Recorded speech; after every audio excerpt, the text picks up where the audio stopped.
আমেরিকায় কি ইরানের পক্ষে হামলা করা সম্ভব? এর সংক্ষিপ্ত উত্তর হলো সম্ভব। কিন্তু কিভাবে? এটি বেশ কঠিন প্রশ্ন, কারণ ইরান থেকে আমেরিকার দূরত্ব প্রায় 10,000 কিলোমিটারের বেশি। আর এখন পর্যন্ত ইরানের ক্ষেপণাস্ত্রের সর্বোচ্চ দূরত্ব 2,500 কিলোমিটার। তাহলে কিভাবে এই কঠিন কাজটি সম্ভব? আসুন ধাপে ধাপে এর উত্তরগুলো খুঁজে দেখা যাক। ইরানের সমর বিশেষজ্ঞদের দৃষ্টিভঙ্গি মূল্যায়ন করলে এটি স্পষ্ট হয়। ইরানি জাতি এটি অন্তত বুঝতে পেরেছে, ইসলাম নিয়ে পৃথিবীতে টিকে থাকতে হলে শত্রুর উপর আঘাত করার ক্ষমতা থাকতে হবে। ফলে ইরান এখন সেই জাতি যারা দ্বিতীয় বিশ্বযুদ্ধের পর প্রথম দেশ হিসেবে আমেরিকাকে কঠোরভাবে চড় মেরেছে। ইতিমধ্যে তাদের নিজস্ব ড্রোন এবং ক্ষেপণাস্ত্র শক্তি বিশ্বকে অবাক করে দিয়েছে। আন্তর্জাতিক সমর বিশেষজ্ঞদের মতে, ইরান যদি আনুষ্ঠানিকভাবে দূরপাল্লার ক্ষেপণাস্ত্র পরীক্ষা নাও চালায়, তবু তারা এমন এক প্রযুক্তিগত সক্ষমতা অর্জন করেছে যাকে আইসিবিএম থ্রেশহোল্ড বা আন্তঃমহাদেশীয় ক্ষেপণাস্ত্র প্রযুক্তির কাছাকাছি বা দোরগোড়া বলা যায়। আমেরিকার মূল ভূখণ্ডকে সরাসরি ইরানি হামলার কাছাকাছি নিয়ে আসাটা কোনো আগ্রাসী মানসিকতা নয়, বরং এটি আমেরিকার যে কোনো সম্ভাব্য হামলা, বিমানাক্রমণ বা শাসক পরিবর্তনের ষড়যন্ত্র ভেস্তে দেওয়ার জন্য ইরানের সবচেয়ে বড় কৌশল। বৈশ্বিক রাজনীতিতে যখন একটি দেশ তার শত্রু দেশের ওপর সরাসরি হামলার সক্ষমতা অর্জন করে, তখন প্রতিপক্ষ পিছু হটতে বাধ্য হয়।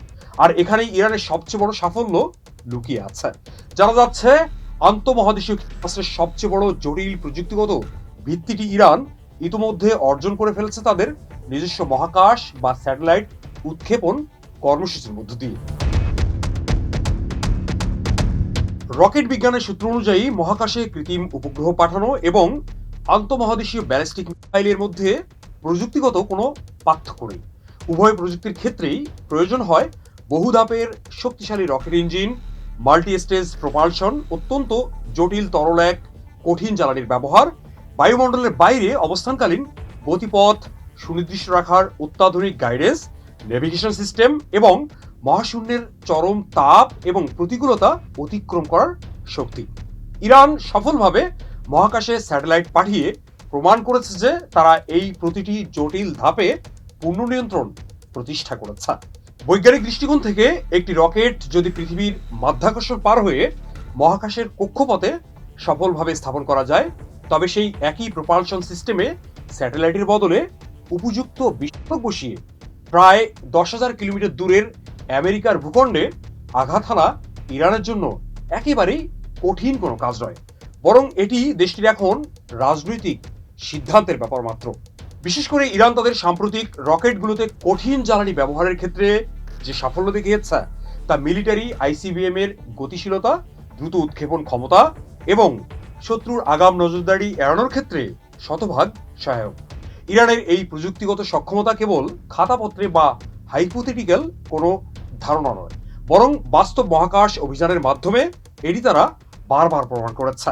ইরান তাদের সম্পূর্ণ দেশীয় প্রযুক্তিতে নির্মিত কায়েম 100 এবং কাসেদ রকেটের সাহায্যে সোরাইয়া, চমরান 1 এবং নূর সিরিজের মতো একাধিক সামরিক এবং গবেষণাধর্মী স্যাটেলাইট মহাকাশে সফলভাবে স্থাপন করেছে।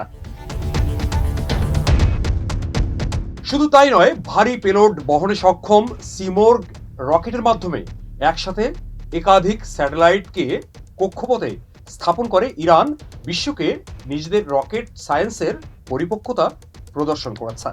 এর সাথে তাদের আধুনিক ড্রোনের কৃত্রিম বুদ্ধিমত্তা এবং ক্রুজ মিসাইলের রাডার এড়ানোর প্রযুক্তিগত সক্ষমতা বিশ্বকে চমকে দিয়েছে।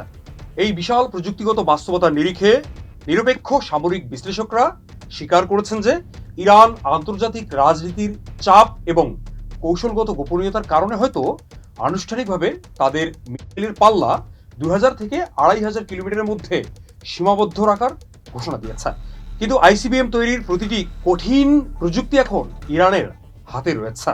ফলে আজকে যদি ইরান সিদ্ধান্ত নেয় যে তারা মার্কিন হুমকি মোকাবিলায় নিজেদের ক্ষেপণাস্ত্রের সীমা মহাসাগর পার করে আমেরিকান ভূখণ্ডে গিয়ে ফেলবে, তাহলে আমেরিকা তাদের অত্যাধুনিক আকাশ প্রতিরক্ষা ব্যবস্থা থাকা সত্ত্বেও নিজেদের মূল ভূখণ্ডকে ইরানি ক্ষেপণাস্ত্রের হাত থেকে রক্ষা করতে পারবে না। ইরানি জাতি ঠান্ডা মাথার স্থির জাতি, তাই সিদ্ধান্ত নিতে তারা দেরি করে। তবে একবার সিদ্ধান্ত নিয়ে ফেললে পৃথিবীর যে কোনো শক্তি যে তাদের পদানত করতে পারবে না, তা ইরান ইতোমধ্যে প্রমাণ করে দেখিয়েছে।